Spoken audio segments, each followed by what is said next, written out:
नमस्कार दोस्तों, हमारी आज की कहानी है ज्ञान बड़ा या व्यवहार। दोस्तों, यह कहानी एक राजा और उनके राजपुरोहित की है।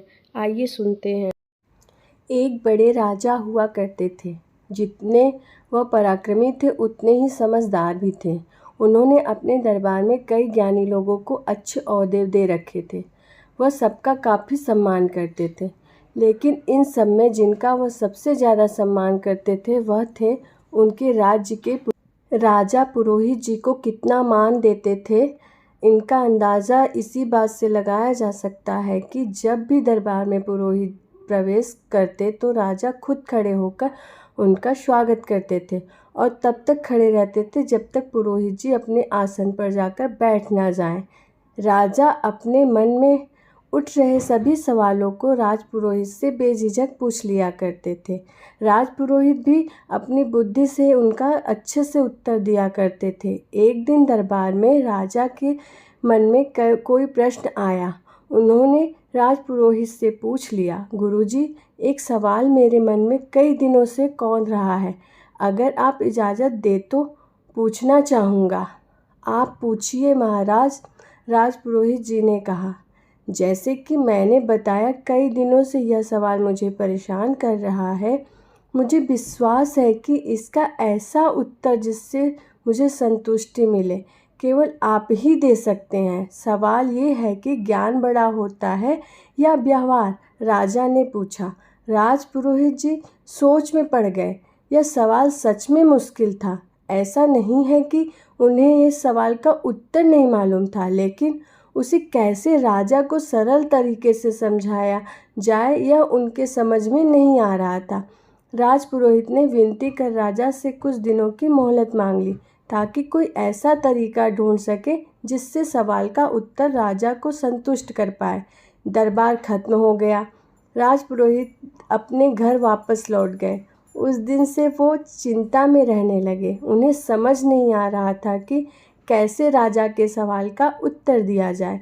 2-3 दिन बीत गए, लेकिन राजपुरोहित अभी भी इसी कसमस में थे और वह ना ही ठीक से सो पाते, ना ही खा पी पाते। उनकी पत्नी यह सब देख रही थी।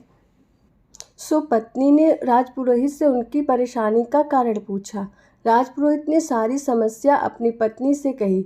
उनकी पूरी बात ध्यान से सुनने के बाद उनकी पत्नी ने उन्हें एक उपाय बताया और कहा कि अगर आप ऐसे करोगे तो राजा को आपका उत्तर समझ में भी आ जाएगा और आपका काम भी हो जाएगा। राजपुरोहित अगले दिन राजमहल गए और कहीं न जाकर वह सीधे ही राज्य के खजाने के पास पहुँचे और खजाने में से 2 मोती चुरा लिए। उनको ऐसा करते खजांची ने देख लिया। खजांची को अपनी आंखों पर विश्वास नहीं हुआ।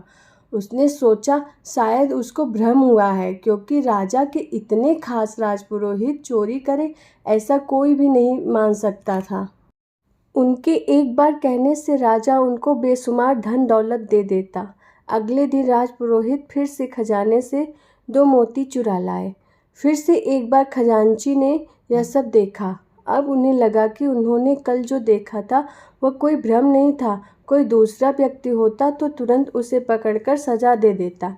यह तो राजा के खास राजपुरोहित थे और जितना खजांची पुरोहित जी को जानता था वह तो बड़े भले आदमी हैं।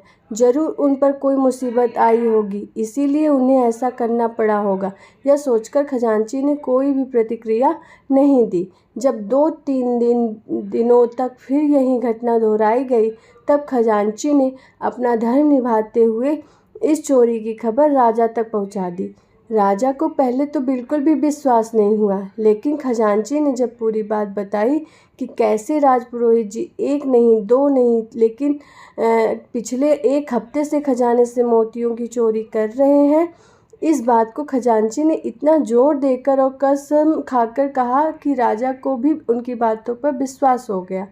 अगले दिन जब राजपुरोहित दरबार में आया तब राजा ने न ही उनका स्वागत किया, न ही अपनी जगह से खड़े हुए। राजा ने राजपुरोहित से पूछा, क्या आप खजाने से मोतियों की चोरी कर रहे हैं? राजपुरोहित ने हाँ कहा और सारे मोती राजा के सामने रखते हुए कहा कि लीजिए, यह सारे मोती जो मैंने चुराए हैं। राजपुरोहित का ऐसा व्यवहार देखकर राजा के साथ दरबार में बैठे सभी लोग आश्चर्यचकित थे। राजा ने राजपुरोहित से कहा, अगर आपको यह मोती लौटाने ही थे तो आपने चुराए ही क्यों? राजपुरोहित ने राजा से माफ़ी मांगते हुए कहा, महाराज, मैं चोर नहीं हूँ। मैंने यह सब इसीलिए किया क्योंकि आपने कुछ दिनों पहले मुझसे जो प्रश्न किया था उसका संतुष्टि भरा उत्तर दे सकूं।